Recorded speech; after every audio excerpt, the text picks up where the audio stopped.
Lors des voyages donc chamaniques, quelquefois j'imagine bien qu'il y a des personnes qui disent ne rien voir ou ne rien sentir. Qu'est-ce que tu peux leur dire à ces personnes? Alors, c'est vrai que dans la première expérience du voyage chamanique, euh, c'est, je trouve que c'est assez rare. Très honnêtement, je m'attendais à ce qu'il y ait beaucoup plus de gens qui ne voient pas, mais très honnêtement, je pense que c'est moins de 5%. C'est vraiment assez rare. Il y a des gens qui disent j'ai rien vu, j'ai rien entendu, etc. Et puis dès que tu discutes un peu avec eux, alors vas-y, décris-moi ce rien. T'étais où, t'as fait quoi? Tu te rends compte que ce rien, ils peuvent en parler pendant 10 minutes. Donc déjà, on voit que chacun définit un peu ça. Et très souvent, au bout du deuxième, troisième voyage, ça se libère énormément. Donc ce que je leur dis, c'est que voilà, c'est que déjà, ben, en affinant les choses, je me rends compte qu'ils ont quand même vu des choses, mais pour eux c'était rien parce qu'ils s'attendaient à voir des choses tellement belles ou tellement cinématographiques que le simple fait de sentir du vent ou une lumière rouge qui passe, pour eux c'était rien du tout. Donc ça, on arrive à changer la façon de voir les choses. Et puis on arrive aussi à, à les aider lors des prochains voyages. Au bout du deuxième, troisième, ça se libère énormément. La partie bavardage du conscient disparaît un peu. Donc voilà, c'est beaucoup plus souple. Donc c'est extrêmement rare. C'est vraiment très rare que les gens ne voient rien du tout. Et je pense que c'est vraiment lié au moi qui est très puissant, qui veut vraiment contrôler, donc qui essaie de couper complètement de l'expérience. Et voilà, mais c'est vraiment rare, c'est vraiment très rare. Et justement pour essayer de contrer cette volonté contrôlante, ce mental si fort, qu'est-ce que tu peux conseiller?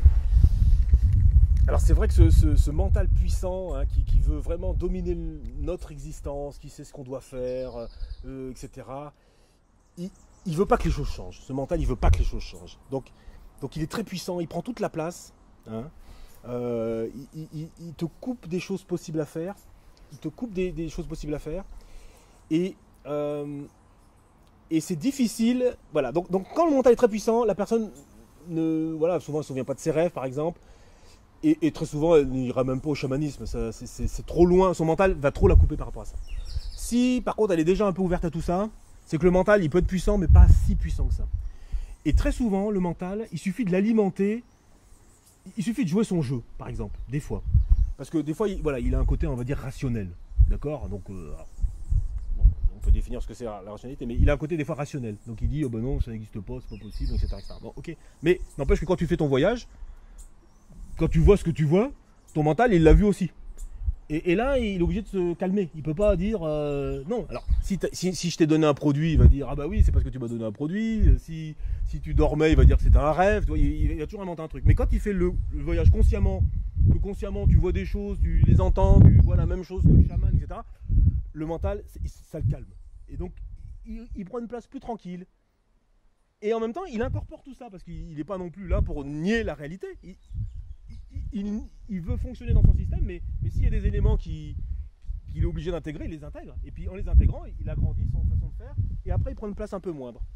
Donc il ne faut pas hésiter à l'alimenter, non pas en lui donnant ce qu'il aime, à savoir la répétition, les choses permanentes, mais à l'alimenter par exemple en se mettant à danser. Quand tu te mets à danser très fort, à un moment il lâche, c'est trop, il te bouge dans tous les sens, il lâche, tu vis une expérience, mais le mental il est quand même là. Il peut plus contrôler, mais il est quand même présent. Donc il sait ce que tu as vécu. Il peut pas dire, ah ben non, c'était n'importe quoi. Non, non, il l'a vu. Donc il rentre ça. Donc dès que tu peux t'offrir des moments où tu fais lâcher le mental par des exercices un peu de sport ou des exercices où lui, il a pas le temps de suivre, tu vas lui donner des éléments pour l'élargir sa vue. Et au fur et à mesure, il va t'assouplir. Il va accepter des choses différentes au fur et à mesure. Et à un moment, il prendra juste une place normale, à savoir pour te faire vivre, hein, pour te faire manger, faire tes courses, faire tes affaires, mais il t'embêtera pas. Il te dira pas, il te laissera tranquille. Quand tu auras envie de méditer, il te laissera méditer. Il dira pas où sont les clés, t'as rangé la voiture et tout, t'as rappelé ta mère. Non, il dira pas ça. Il te laissera tranquille. Voilà. Voilà ce que je peux conseiller.